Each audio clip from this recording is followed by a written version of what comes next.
Okay, Dr. Julian Bollitter here from the Australian Urban Design Research Centre to present today on the results of our Density My Way survey, which explored community attitudes to different approaches to urban densification in suburban cities such as Perth. It's part of a federal and state government funded project to evaluate community experiences of infill development and identify the triggers for community support for or resistance to densification, particularly as in sites correlated with public transport. Our state government partners are the WAPC, Department of Planning, Lands and Heritage, Development WA and Department of Communities. Thank you for their support, and I wanted to recognise my my research co-researchers from Audric, Dr. Paula Hooper, Dr. Colin Edwards and Dr. Robert Cameron for their important and varied contributions to this research. Okay. So the talk I'll give today is in 4 parts. First, we'll look at the problem of urban densification and the challenges to delivering that. We'll talk about the Density My Way survey instrument. I'll conclude on the findings and the implications. Okay, so the problem is largely considered by planners to be suburban sprawl. Some people love it, but planners typically have an issue with it for a whole bunch of reasons, which can range from the destruction of biodiversity and agriculture on the urban fringe to car dependency and so on. I won't go into that too much, but Australian cities are very sprawled by global comparison. Cities like Brisbane and Perth have only 12 and 9 people per hectare, respectively, which is very thin by global standards. And recent census on population housing found that only about 10% of Australians spent census night in an apartment, and many of those were renters. So the predominant experience of Australian cities is still very much one of the suburbs. This is despite the best efforts of planners over many decades. We can see here the transit-orientated development planning, which has been produced by state governments for all Australian capital cities, involves 343 activity centres, which we can see here, which are the pimple-like dots on these plans connecting density and transit. And since the 1980s, urban consolidation with transit has been firmly established as orthodoxy in Australian planning theory and practice. But the results have been diffuse and contested. While we have this very neat model of transit-orientated development planning in our cities, the reality is often quite different. And this is despite such policies often haven't been in place for decades. We can see that in Perth here, the neat local government zoning of densities in the left-hand map. On the right, we can see the pimples of activity centres and transit-orientated development. But the black confetti here is all the lots which have been developed, which are typically suburban lots which have been subdivided for infill. We find much of this infill is nowhere near where transit is, and certainly not near where activity centres or TODs are. So there's a kind of dissonance going on between, I guess, what we're aiming to achieve and what we are achieving. And this isn't uniquely about Perth. This has been documented across Australian cities. So, researchers like me would generally tell you one of the reasons for this has been entrenched community resistance to transit-orientated development in the form of urban densification, at least. And density is sometimes perceived as an attack on suburban livability, and it has been regarded that there is a public sullenness about urban densification in suburban areas. The Grattan Institute found only about 13% of people support infill development in their neighbourhood in a report about 10 years ago. This is not to be taken lightly. The home environment has important psychological meanings to individuals. They believe it will not remain the same after infill, and they'll feel less at home there than previously, and as such, infill poses a threat against their psychological security and identity. Partly for these reasons, resistance to infill, some say the situation has gone from NIMBYism, which is not in my backyard, to bananaism, which has built absolutely nothing anywhere near anything. Certainly some of the commentary our survey elicited speaks to the depth of feeling around infill. You are destroying neighbourhoods and a great way of life to line your pockets. You are the worst form of parasite. And this was compounded by the pandemic. Surveys we did in 2020 said some 55% of people were less willing to live in apartments since the onset of the pandemic. They warned that the disease has been a warning of what happens when you cram humans into sardine cans, when you intensively farm anything, as well as being greater risk of coming into contact with pathogens. Stressed animals, including us, are more vulnerable to pests and diseases. We need space to breathe safely. And we did, in the same survey, I think it was around 50% of people said they were less willing to travel by public transport since the onset of the pandemic. Of course, that hasn't endured to the same degree. Things have bounced back, but, it lingers to some degree. And even surveys we did with experts were saying, well, maybe TODs, where we correlate density with mass transit, are really bad in terms of contagious diseases, and maybe we need to be thinking about other ways of doing things. Greenways, active transport, electric bikes, and that's represented there in the diagram. These attitudes linger to some degree, but are starting to feel a little bit archaic. Okay, so the survey. So really, the question which guided our inquiry was asking what urban densification models would communities support in their neighbourhood to accommodate substantial population growth adjacent to transit, and why? So the survey is in two sections. The first was about general questions about their experiences of and attitudes to urban densification in their city and neighbourhood. The second explored respondents' attitudes to 4 different urban densification scenarios, accommodating an additional 2,000 dwellings in a hypothetical 1-by-1 Australian middle ring Greyfield neighbourhood with a central train station. You could see that there. So it really took inspiration from serious games and co-design methods, which are being developed by my colleague Anthony Duckworth-Smith. The survey employed this abstracted game board. So the benefits of basing the scenarios on a generic game board instead of a particular real site are twofold. First, it gave a kind of modularity and a user-friendly game-like quality for the majority of respondents who are unfamiliar with assessing urban planning scenarios like the ones we proposed. Second, it obviates site-specific issues which might confuse assessment, such as a major topographic feature, and it provides this kind of neutral base to allow for consistency of assessment between the different scenarios, which were urban densification around a train station. This is classic TOD, low to medium-rise to high-rise apartments around the train station, an upgraded train station plaza.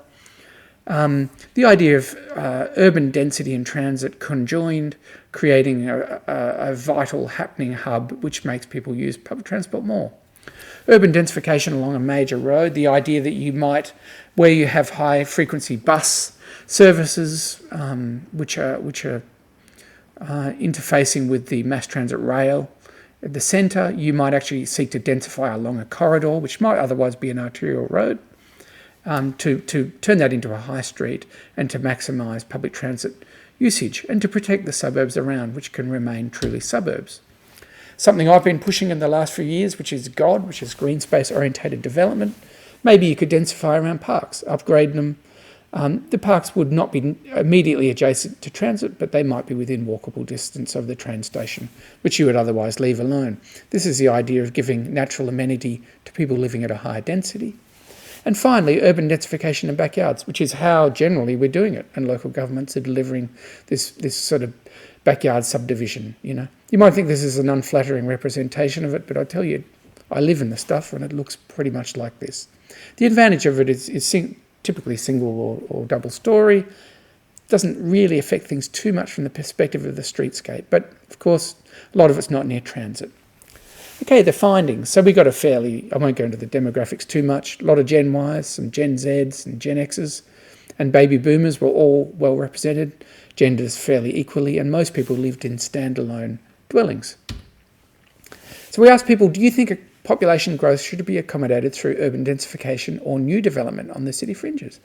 And most people said it should be in existing neighbourhoods, which surprised me given the kind of feedback I get on presentations and media appearances and things.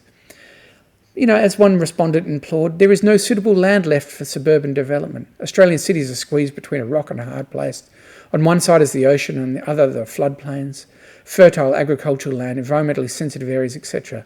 There's no way to go but up. We then asked respondents if they supported densification in their neighbourhood. Our suspicion was that they wouldn't.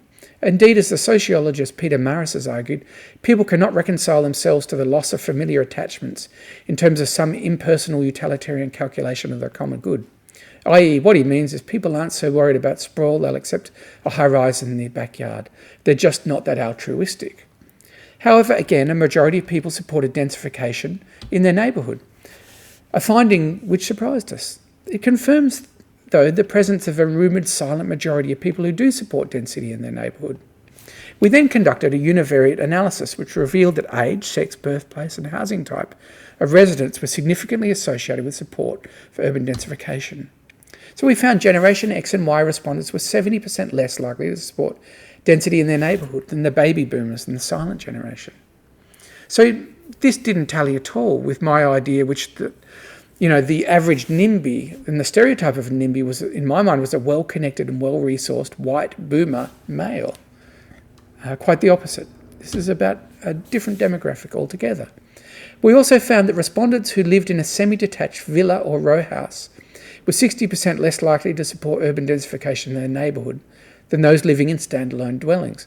Again, I thought those people who lived in density would invite others to join them and would be advocates for their own domestic environment, and that those who lived in detached suburban housing would be fighting off infill to preserve their prized amenity and the Australian dream.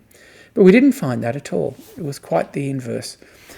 So people who lived in these slightly denser urban settings and urban dwellings were much more likely, 60% more likely to support urban densification. And we found that those people who were born outside of Australia were 1.7 times more likely to support density in their neighbourhood than Australian-born respondents.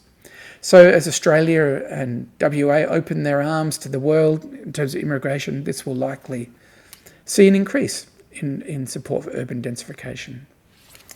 For those who did support density in the neighbourhood, we asked them why. And they were concerned with preventing urban sprawl, and they were interested in delivering urban vibrancy and street life and boosting urban amenities.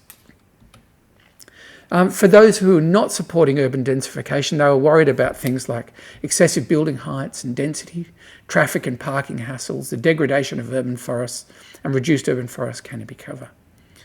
Again, there was very little agreement about this. They weren't particularly convinced. Across the board, there was a high level of dissonance.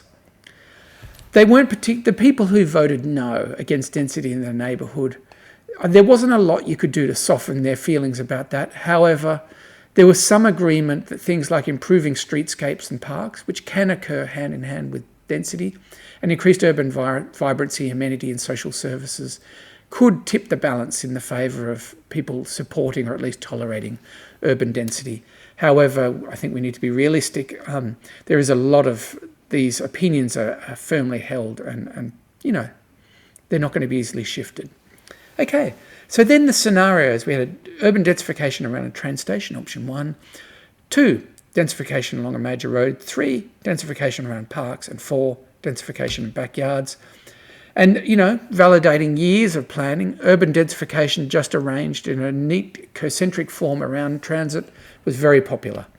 Second was urban densification around parks, which surprised me a bit because that is not represented really comprehensively in Australian planning policy for density. Third was urban densification along a major road, and lagging a long way back and forth was urban densification in backyards. So, number 1, let's go a little bit into why they liked urban densification around a train station first. It received a slew of positive commentary. Some respondents considered this a logical answer to adding density. Others considered a great move for improving accessibility of services and shops without the need for cars and creating a vibrant community with a stronger identity. As one respondent affirmed, I think the major drawcard is the vibrancy of the new neighbourhood, a destination you'd ride to and hang out to, and meet friends because something is happening. Respondents generally felt that density around a train station scenario could boost public transport use and walking and cycling. We then subjected this support for density around a train station to a finer-grained analysis and found some interesting things. Firstly, females were approximately 30% less likely than males to vote the train station first scenario, perhaps representing lingering gender divides between workforce participation and childcare. Furthermore, 60% of the silent generation respondents, who are older than the boomers, voted for trains first, perhaps reflecting the importance of proximity to transit as people age and sometimes lose confidence with driving. The second place scenario, density around parks, received a balance of positive and negative commentary. Some respondents felt that an upgraded park would help new apartment dwellers to adjust to apartment living and trade off not having a garden by offering them easy access to open space and nature. Respondents also generally felt the density around park scenario could boost walking to access and use green space. As one extolled, This is a very common setup in Europe. The parks are always full of people and feel safe. Accordingly, this would encourage more social interaction and a safer, connected community environment. Equally, the urban densification around a park scenario received and generated negative commentary. Some were concerned it would compound car use and that encircling the park with apartments could privatise the park and make it exclusive to apartment dwellers. Others regarded such development destroys the whole idea of a park, to have a peaceful space away from buildings, bustle and people, and to be immersed in nature. Interestingly, females were 1.6 times more likely than males to have voted for densification around a park options first, perhaps reflecting the idea that parks are a gendered space. The third place scenario, urban densification along a major road, received a balance of positive and negative commentary. Positive responses that density along bus routes would provide improved public transport options, catalyse activation, social vibrancy and economic stimulus, and yield a better street vibe. Conversely, concerns around urban densification along major corridors were widespread. Several respondents worried about the livability of apartments. Honestly, I think this is a terrible outcome. It ticks the density box, but it's terrible for those living there. Others also cautioned that the air quality and noise are horrible.